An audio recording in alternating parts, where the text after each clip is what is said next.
តើអ្នកធ្លាប់មានអារម្មណ៍ថាជីវិតហាក់ដូចជាល្បែងដ៏ស្មុគស្មាញមួយដែលយើងមិនដែលឈ្នះដែរឬទេឬខ្លះតូចតាចសោះដូចជាការស្ទះចរាចរណ៍ការនិយាយស្ដីមិនសមរម្យពីអ្នកដទៃឬក៏សូម្បីតែការធ្វើឲ្យជ្រុះបាយមួយម៉ាត់ក៏អាចធ្វើឲ្យថ្ងៃដ៏ស្រស់បំព្រងរបស់អ្នកប្រែជាខ្មៅងងឹតបានដែរមនុស្សភាគច្រើនតែងតែប្រាប់យើងថាត្រូវគិតវិជ្ជមានប៉ុន្តែគ្មានអ្នកណាម្នាក់ប្រាប់យើងទេថាតើត្រូវធ្វើដូចម្តេចទើបអាចវិជ្ជមានបាននៅពេលដែលក្នុងចិត្តយើងកំពុងតែឆេះដូចភ្លើងនោះការខ្ញុំនៅពីក្មេងខ្ញុំមានរឿងមួយដែលខ្ញុំចាំមិនដែលភ្លេចគឺខ្ញុំធ្លាប់ខឹងច្រឡោត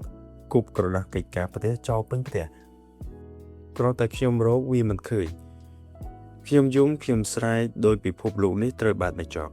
ប៉ុន្តែអ្វីដែលខ្ញុំឃើញវិញនោះគឺរូបភាពម្ដាយរបស់ខ្ញុំគាត់ដើរមកយឺតអង្គុយចុះហើយរើសក្រដាសដែលខ្ទេចខ្ទីទៅនោះមកលាតត្រដាងនិងរៀបចំឲ្យមានសណ្ដាប់ធ្នាប់ឡើងវិញយ៉ាងស្ងប់ស្ងាត់បំផុតវិនាទីនោះហើយដែលធ្វើឲ្យខ្ញុំដឹងថាភាពវិជ្ជមានមិនមែនជាការសម្ដែងទេវាគឺជាកម្លាំងខាងក្នុងថ្ងៃនេះខ្ញុំនឹងនាំអ្នកទាំងអស់គ្នាទៅស្វែងយល់ពីដំណាក់កាលទាំង5ដែលនឹងផ្លាស់ប្ដូរជីវិតពីមនុស្សងាយរងគ្រោះដោយអារម្មណ៍ទៅជាមនុស្សដែលមានម្ចាស់ការលើជីវិតខ្លួនឯងដំណាក់កាលទី1ភាពក្លាហានអាចនិយាយថាគ្រាប់ពូជនៃការផ្លាស់ប្ដូរដំណាក់កាលដំបូងបំផុតគឺភាពក្លាហានមនុស្សភាគច្រើនគិតថាភាពក្លាហានគឺជាការមិនចេះខ្លាចអ្វីទាំងអស់តែការពិតភាពក្លាហានពិតប្រាកដគឺជាការដែលអ្នកដឹងថាខ្លួនឯងកំពុងខ្លាចប៉ុន្តែអ្នកនៅតែសម្រេចចិត្តបោះជំហានទៅមុខសូមសួរខ្លួនឯងថាតើអ្នកកំពុងតែស៊ាំនឹងជីវិតដែលមូលម៉ៅនេះហើយមែនទេតើអ្នកខ្លាចនឹងការផ្លាស់ប្ដូរមែនដែរឬទេជីវិតដែលមានវិជ្ជមានមិនអាចកើតឡើងបានឡើយដរាបណាអ្នកមិនទាន់ហ៊ានដើរចេញពីតំបន់សុខស្រួលឬក៏ comfort zone របស់អ្នក comfort zone មិនមែនមានន័យថាជាកន្លែងដែលអ្នកមានក្តីសុខនោះទេជួនកាលវាគឺជាកន្លែងដែលអ្នកស៊ាំនឹងការឈឺចាប់ស៊ាំនឹងការរអ៊ូរទាំភាពក្លាហានក្នុងការដើរចេញទៅរកការងារថ្មីហ៊ាននិយាយពាក្យថាសុំទោសឬក៏ហ៊ានទទួលស្គាល់ថាខ្លួនឯងត្រូវតែកែប្រែគឺជាជំហានដំបូងនៃពន្លឺប្រសិនបើគ្មានភាពក្លាហានដើម្បីចាប់ផ្ដើមទេនោះគឺជាដំណាក់កាលបន្តទៀតក៏មិនអាចកើតឡើងបានដែរដំណាក់កាលទី2ការទទួលយកការពិតឈប់តវ៉ានឹងធម្មជាតិបន្ទាប់ពីយើងមានភាពក្លាហានដើរចេញមកហើយយើងនឹងជួបជាមួយការពិតដែលថាពិភពលោកនេះមិនបានវិលជុំវិញចិត្តយើងឡើយតើអ្នកធ្លាប់ខឹងនឹងមេឃដែលភ្លៀងចំពេលដែលអ្នកចេញក្រៅដែរឬទេតើអ្នកធ្លាប់ខឹងនឹងមនុស្សម្នាក់ដែលមិនស្រឡាញ់អ្នកវិញទេការខឹងរបស់អ្នកមិនអាចធ្វើឲ្យមេឃឈប់ភ្លៀងហើយក៏មិនអាចបង្ខំចិត្តអ្នកដទៃបានដែរដំណាក់កាលទី2នេះបានបង្រៀនឲ្យយើងឲ្យដឹងពីបន្ទាត់ខណ្ឌបែងចែករវាងអ្វីដែលអ្នកគ្រប់គ្រងបាននិងអ្វីដែលអ្នកមិនអាចគ្រប់គ្រងបានអ្នកគ្រប់គ្រងភ្លៀងមិនបានតែអ្នកអាចគ្រប់គ្រងដោយគ្រាន់តែកាន់ឆ័ត្ររបស់អ្នកបានអ្នកគ្រប់គ្រងសម្ដីរបស់អ្នកដទៃមិនបានតែអ្នកគ្រប់គ្រងព្រឹត្តិកម្មរបស់អ្នកបានការទទួលយកការពិតមិនមែនជាការចោះចាញ់វាសនានោះទេ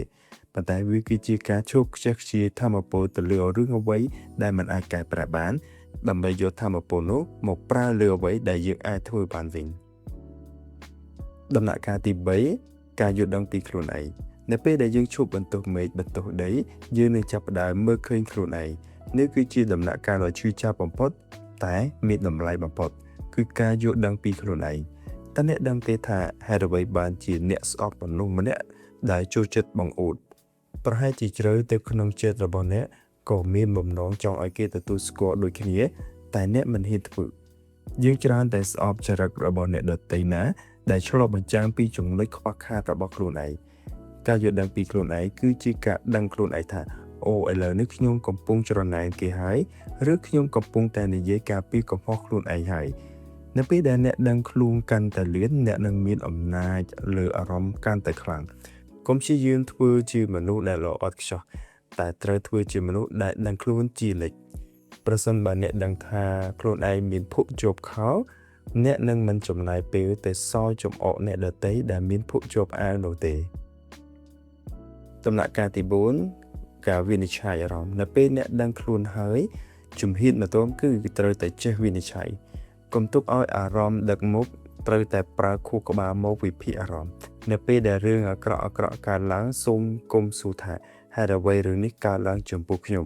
ប៉ុន្តែត្រូវសួរថាតើរឿងនេះចង់បង្រៀនអ្វីដល់ខ្ញុំបើអ្នកប្រឡងធ្លាក់បើអ្នកបាត់បង់ការងារឬក៏បែកបាក់ស្នេហាចូលទុកវាជាទិន្នន័យសម្រាប់វិភាគតើកំហុសនៅត្រង់ណាតើខ្ញុំអាចធ្វើឲ្យប្រសើរជាងនេះនៅពេលណាដោយរបៀបណានៅពេលអ្នកប្រើប្រាស់កតវិទ្យាមកដោះស្រាយអារម្មណ៍ភាពតបប្រមល់នឹងថយចុះអ្នកនឹងលែងឃើញបញ្ហាជាជញ្ជាំងតែអ្នកនឹងឃើញបញ្ហាជាជណ្ដើរសម្រាប់ឈានទៅរកភាពចាស់ទុំដំណោះស្រាយ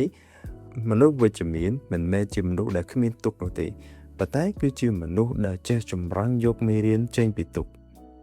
ដំណាក់កាលទី5យកចិត្តគេដាក់ចិត្តខ្លួនឯង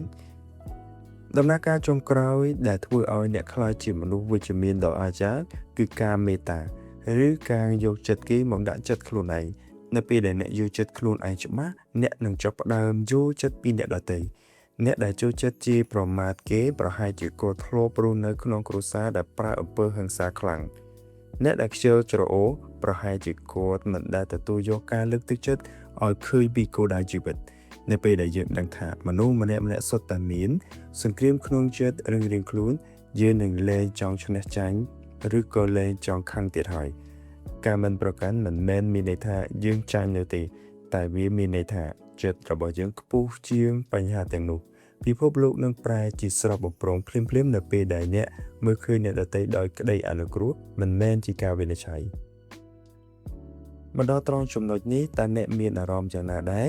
សម្រាប់ដំណាក់កាលទាំង5មិនមែនជាមន្តអាគមដែលអាចផ្លាស់ប្ដូរជីវិតត្រឹមតែមួយយប់នោះទេវាគឺជាការអនុវត្តជាប្រចាំថ្ងៃថ្ងៃខ្លះអ្នកអាចនឹងធ្វើបានល្អថ្ងៃខ្លះអ្នកនឹងអាចមិនល្អទៅវិញតែវាមិនអីនោះទេសំខាន់គឺអ្នកមិនបោះបង់ការអភិវឌ្ឍខ្លួនចូលចងចាំថាភាពវិជ្ជមានមិនមែនជាការញញឹមនៅពេលដែលគ្រប់យ៉ាងប្រសើរនោះទេប៉ុន្តែវាគឺជាការរក្សាភាពស្ងប់ស្ងាត់និងសេចក្តីសង្ឃឹមនៅពេលដែលគ្រប់យ៉ាងកំពុងតែយ៉ាប់យ៉ឺនប្រសិនបើបងប្អូនយល់ថាអត្ថបទនេះមានខ្លឹមសារមានប្រយោជន៍សូមជួយចែករំលែកទៅកាន់មនុស្សដែលអ្នកស្រឡាញ់